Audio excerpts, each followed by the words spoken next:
course, is St. Innocent Veniaminov. Probably one of the most amazing people to ever live in Alaska. And probably one of the most amazing bishops to ever serve the church anywhere. Imagine going to a foreign land where you've never been, that hasn't even been mapped, taking your wife and kids with you, and by the way, his mother as well. And then learning the Aleut language and devising an alphabet and writing the first books, and then the Tlingit language and devising an alphabet, and then the Sakha or Yakut language, and then to be elected the Metropolitan of Moscow for good order at the age of 71. And then, you see, his humility shines through all of that because he says to those PhDs and on his faculty, he's now their boss, but he's got a high school diploma. You can understand how intimidating that had to be. And then to build the biggest church in Moscow while you're at it. What an amazing person. Second only to him is St. Yakov Nitzvetov. Yakov Nitzvetov was born on a tiny volcanic island in the middle of the Bering Sea named for St. George, the great martyr. This is something very interesting. The Russians tend to name any new place that they encountered by looking at the church calendar. So when Vitus Bering first sighted Alaska and drew that imaginary straight line, whose feast is it? Elijah the prophet. It's Holy Prophet Elijah Mountain. And we now have, they call it St. Elias. It's one of the largest national parks in the United States. It includes that mountain and all the mountains along that shore going west from it. So here's an interesting point, I think. We don't know where the name Aleut came from. There are 3 tribes of Alaskans who speak 3 mutually unintelligible languages, unintelligible to each other, who call themselves Aleuts. And there's the whole archipelago out toward Japan, 1,000 miles long, called the Aleutian Islands. Well, if you follow this principle that you name things after the feast day on which you first sighted, then logically there has to be a saint name. And there is, Aleftina. Saint Aleftina, which is Valentina in other translations. And that's the name that the Russians gave that archipelago, and it stuck like all the others, St. George, St. Paul, Aleftina. And then they have the 3 different tribes insisting, in English at least, that they are Aleuts. Well, logically, the people who live in that archipelago, because it's the Aleutian Islands, would have the copyright, right?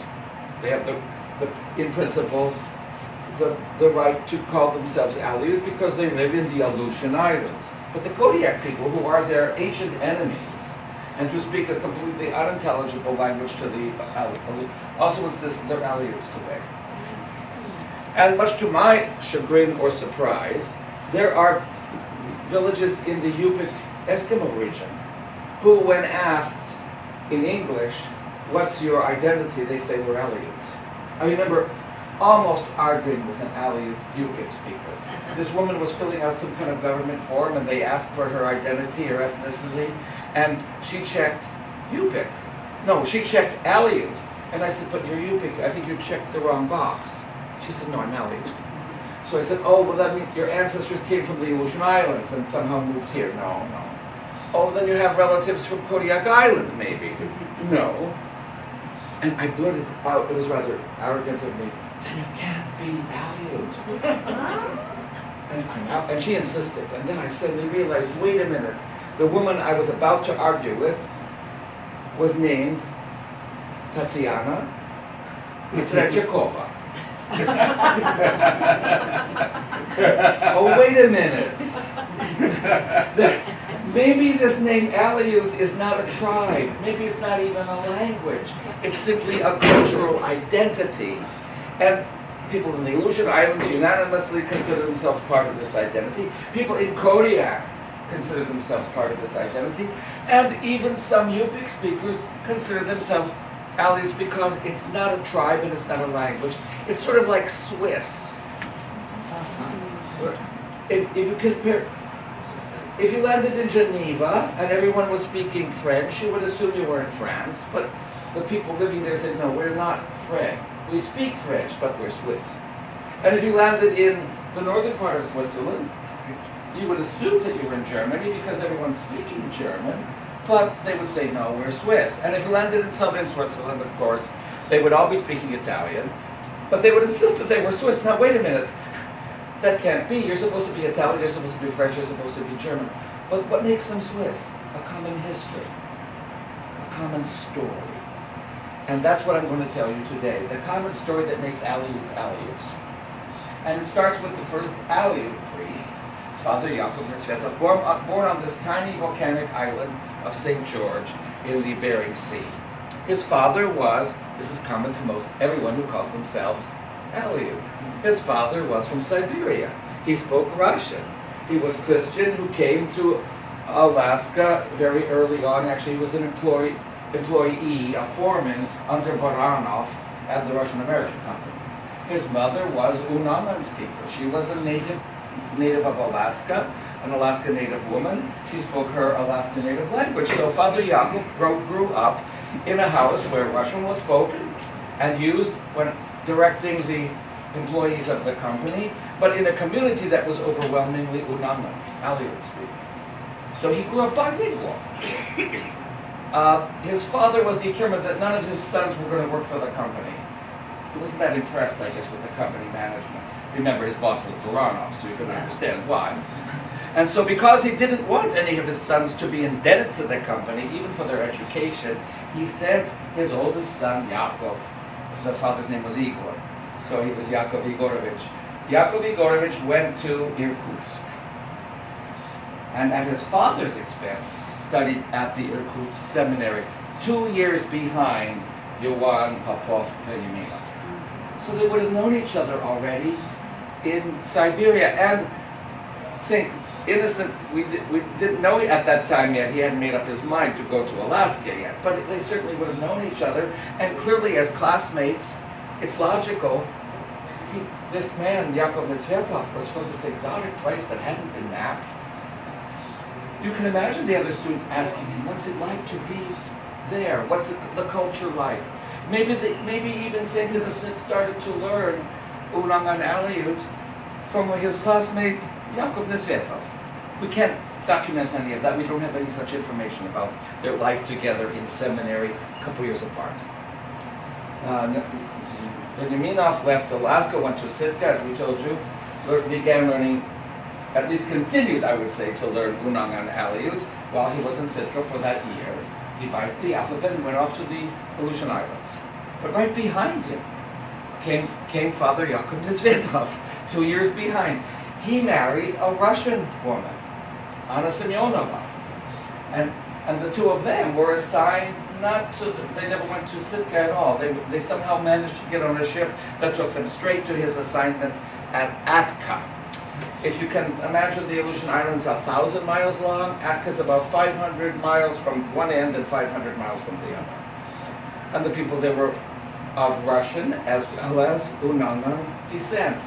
The Siberians had come in 100 years before and introduced Christianity, as we mentioned, and baptized the people and built the first chapel. And so the chapel was built. He didn't have to build a chapel. What could Father Yakov do? Really in the middle of nowhere at Atka. He learned Nitzvetov, he learned Father St. Innocent's alphabet. And he translated the Gospels of Mark, Luke, and John, and the Acts of the Apostles into Unangan.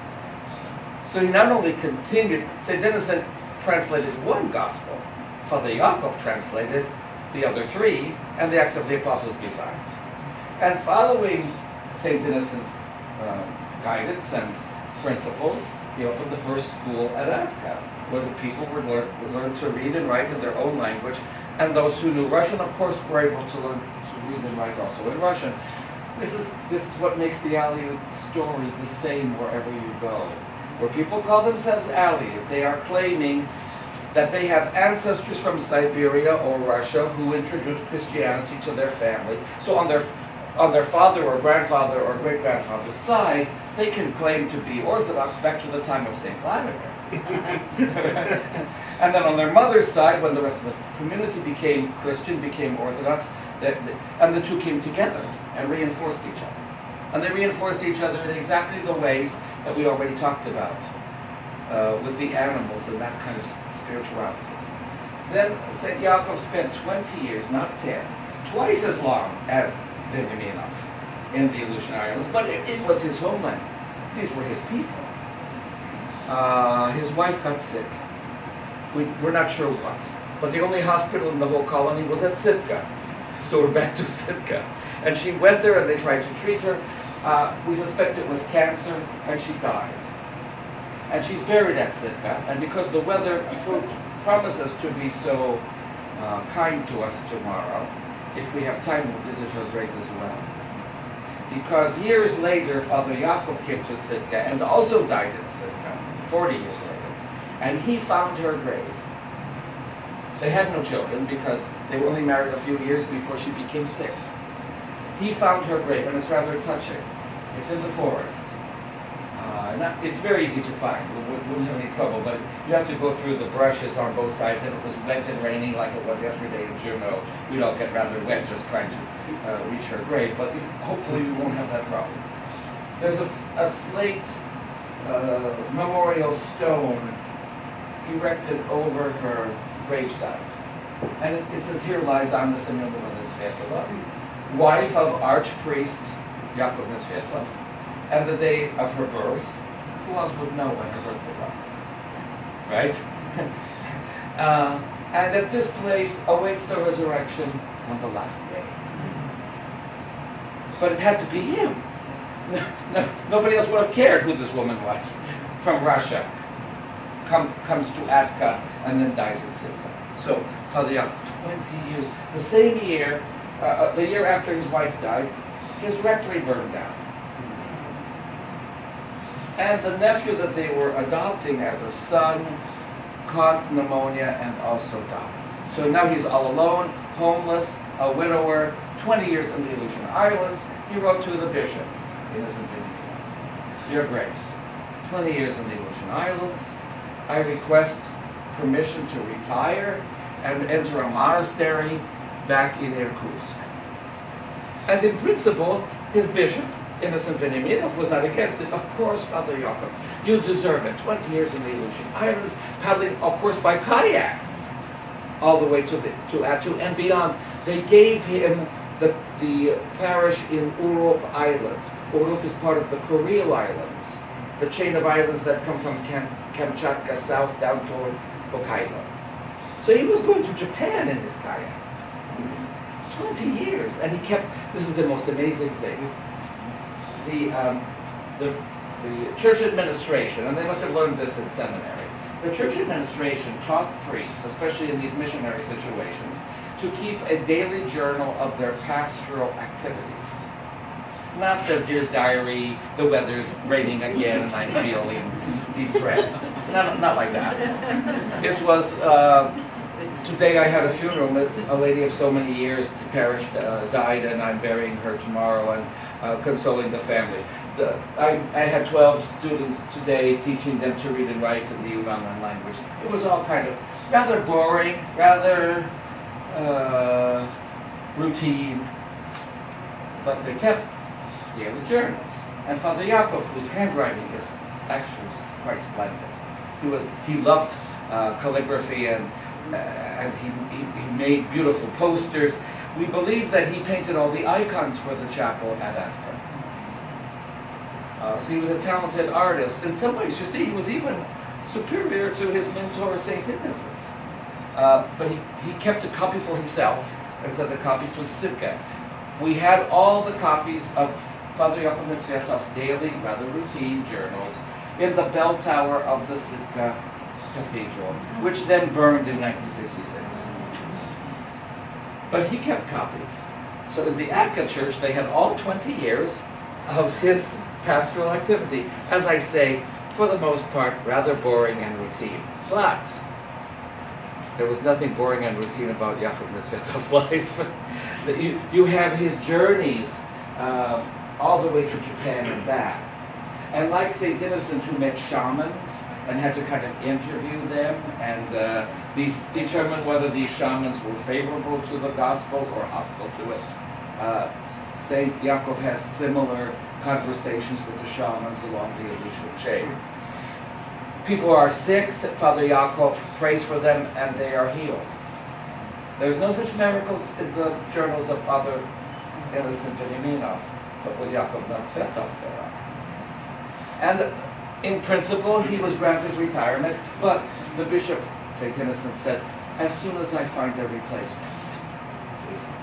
And then he was reassigned to the Yukon Delta to live among the Yupik Eskimo people and spent another 18 years there.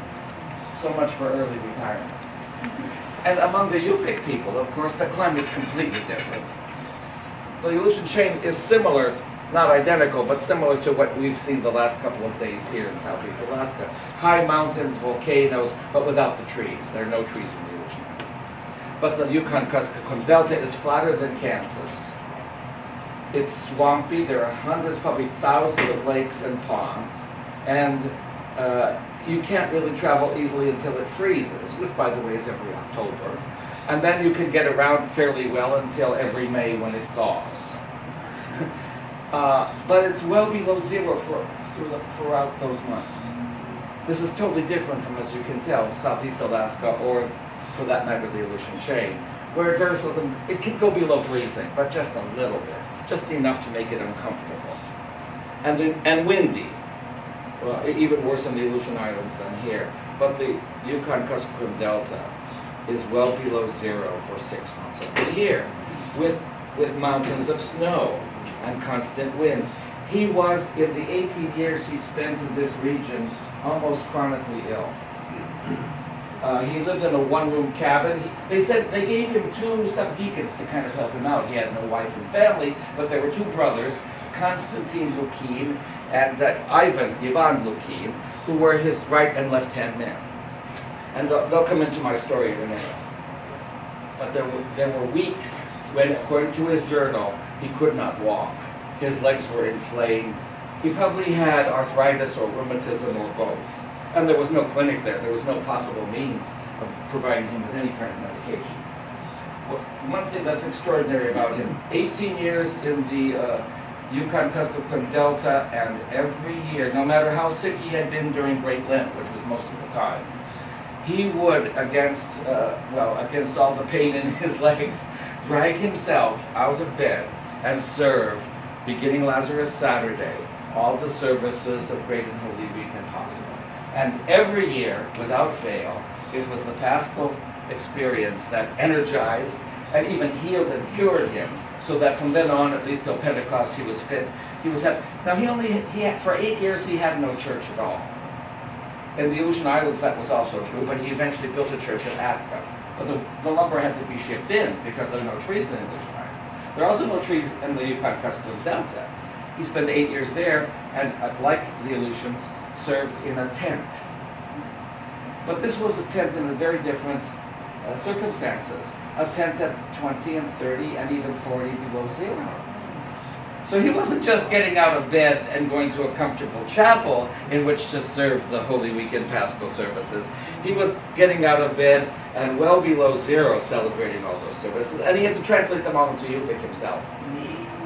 So he learned the Yupik Eskimo language, devised an alphabet for the Yupik people, and these weren't published for another 50 years. But I remember when I first came to Sitka in 1971, I found St. Yaakov Nesvetov's Yupik translations. And most of my students at the high school were also Yupik Eskimo. And I wanted to find out if these translations made in the 1840s and 50s were still intelligible 120 years later to my Yupik. And I pulled the books out and they said, well, it looks like Russian to us, because of course he used the Cyrillic alphabet as the basis.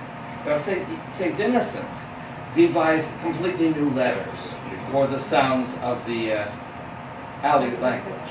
For example, like English, Unangan Aleut has the sound NG. Like ring, sing, bring. It's NG, it's a special letter. It's a special sound. It's not N and G. I remember Bishop Gregory, who was from Kiev and spoke Russian, could never quite get that sound the way a native speaker of English. He would say ring, bring, sing, right? Because there is no NG in Russian, it's N and G. Now, if you know the Cyrillic alphabet, the N is like a capital H, and the G is like a backward 7. So, St. Innocent made the NG letter. NG. N, I can't do it, I need another finger here, but you get the idea. NG as one letter that meant NG. So that when you learned his alphabet, you could read. And if it was N and G, two separate ones, then it was N and G. But it was NG. Now, this was what the problem was, though. Because when St. Innocent sent his translations to St. Petersburg, he had all these special characters for which the printer had to make a new font. And none of these letters made any sense to the printer in St. Petersburg, which accounts for the fact that when his books came back, they were useless. St. Yaakov, knowing this was the problem, decided not to make any special letters. But there were all these sounds in Yupik Eskimo, including the NG sound. He needed to represent it somehow. And there's no way to know this ahead of time, at least certainly not for me. So for most of the exotic letters in Yupik, St. Yaakov used the letter K. There was K with an accent mark and K with an underline, under or on top of the letter K. And it turns out, including the NG sound, was really written in St. Yaakov's alphabet with a K and a line over it, a dash, an accent mark. How was I supposed to know that? So I'm trying to read Yupik to my Yupik students in St. Yaakov's book. And I came to this phrase that I pronounced all the K's like K's because they all look like K's to me. And I said, Christusa, Christ, oiktok. And my whole class burst into laughter. Uh-oh, what did I say? And they said, you said Christ ran out of seal oil. Which, as far as I know, is not a biblical quotation. And I had to say to them, well, what should it be? And they said, Christusak oiktok, which is Christ is risen, by the way. Thanks to my mispronunciation or misreading of St. Yaakov's text, I get students 40 years later who call me up on Pascha and shout to me, Christ ran out of oil!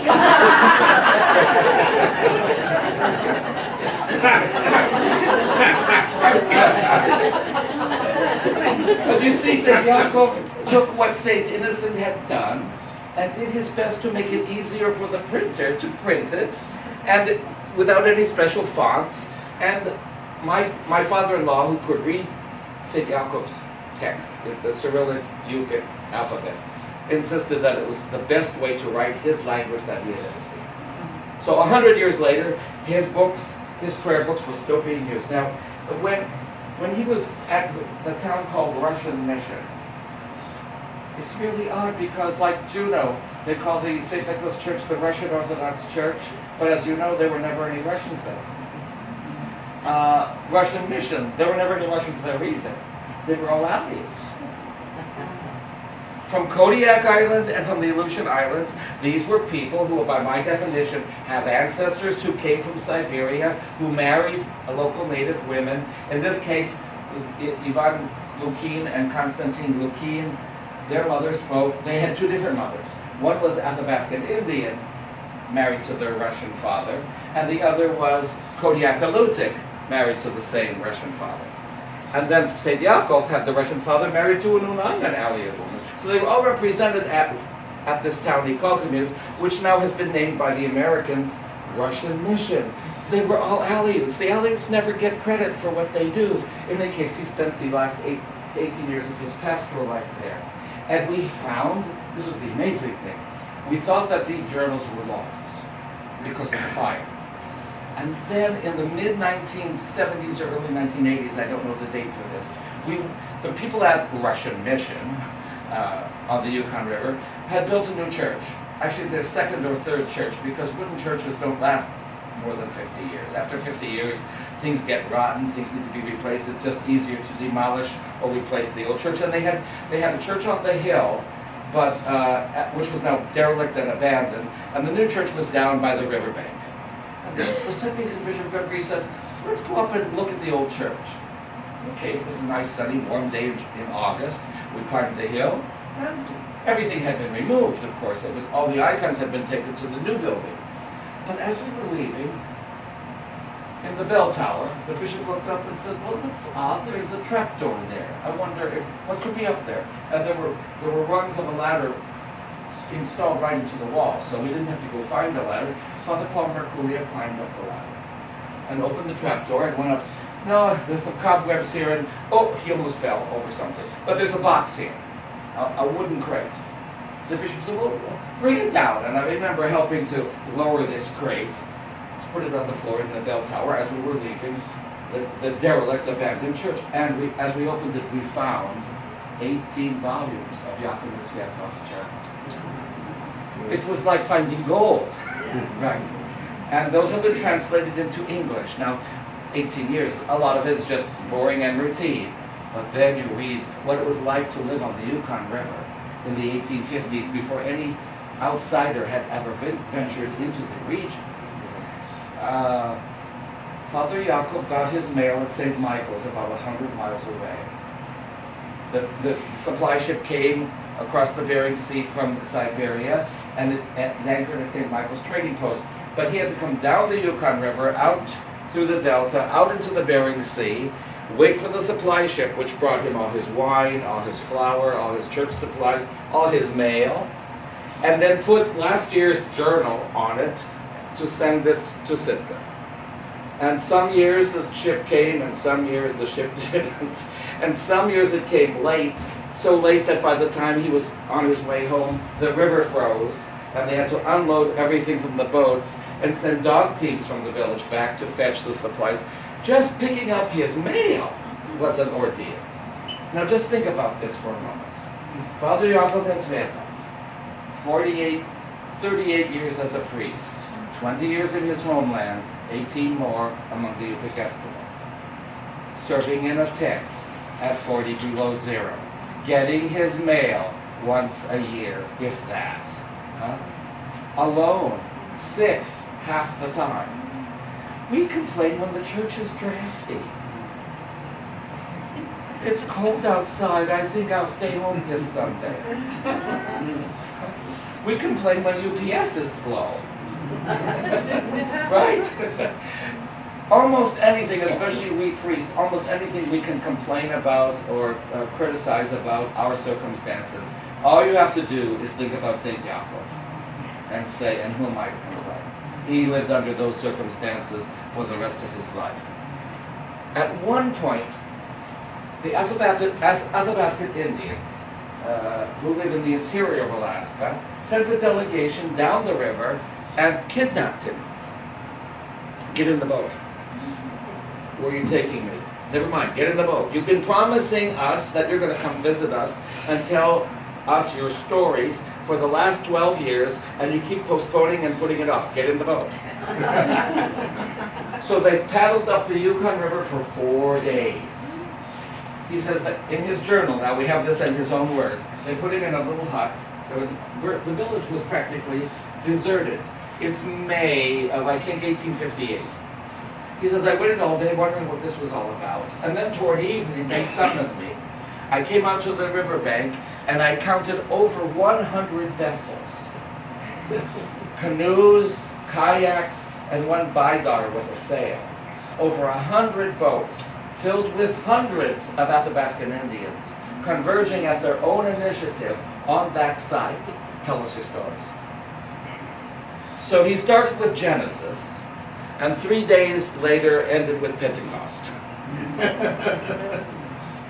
And there were enough frontiersmen from Ishleniks from Russia or Siberia intermarried among that population that they could translate what he was saying. 3 days of translating, 3 days of preaching. And then he said, without further discussion or objection, they all unanimously requested baptism. So he divided them into 3 groups. One day he baptized the adult men. The next day he baptized the adult women. The third day he baptized the teenagers and young children. And then he reports in his journal, in his own words, from this activity I became dreadfully tired.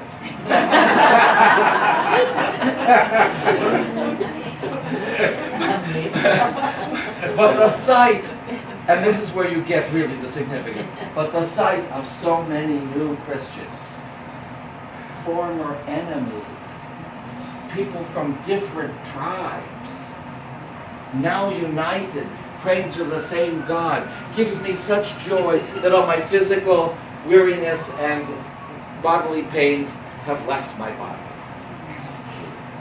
This is something that we often forget. There are things that are unique to Christianity that we assume are true for all religions, but they're not necessarily true for all religions. And the most contradictory commandment of our Lord, one that no one, people have figured out, as I said earlier, they figured out not to lie, not to cheat, not to steal, because you can't live together in a community and behave in that unethical or immoral way. People have to be able to trust each other to live together, even in the smallest of villages. So the 10 Commandments are common sense. But the commandment to love your enemies makes no sense at all. By definition, your enemy is someone who hates you, and probably whom you hate back. To love your enemies is not something that people have figured out on their own, because it makes no logical sense. But that's what he preached about that day. Love your enemy. Bless those who curse you.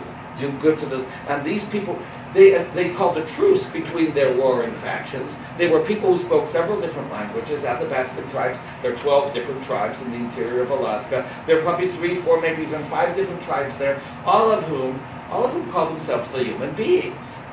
But if you're the human beings, any creature you meet who's not exactly like you is a fraud, a humanoid, a make-believe human. And what do you do with creatures who look like human beings but really aren't? Kill them. That's what tribes do. I'm the human being. That's a nice thing to call yourself. We're the human beings. What we do is the right and human way to live, and the right and human way to talk, and the right and human way to relate to our world. But if you're not like me, and I'm the human being, then you can't be, by definition. So tribal peoples usually have violent relations with their neighbors. There's another, especially here in southern Alaska, there's something else you can do with these fake humans. You can take them prisoner and put them to work. It's the origin of human slavery. You don't enslave humans, you enslave creatures who look like human but really don't measure up. Before the American Civil War, there were university departments of biology trying to prove scientifically the inherent inferiority of Africans. Because as you see, if they're not really human beings, we're doing them a favor by letting them pick our cotton. You see the psychology here. That attitude goes back thousands of years. Tribal people have had that for millennia. But that's what St. Yakov overthrew that afternoon on the Innoko River in the interior of Alaska. Love your enemies. You're all brothers and sisters in Christ. This is a revolution in the mentality and psychology of these tribal people.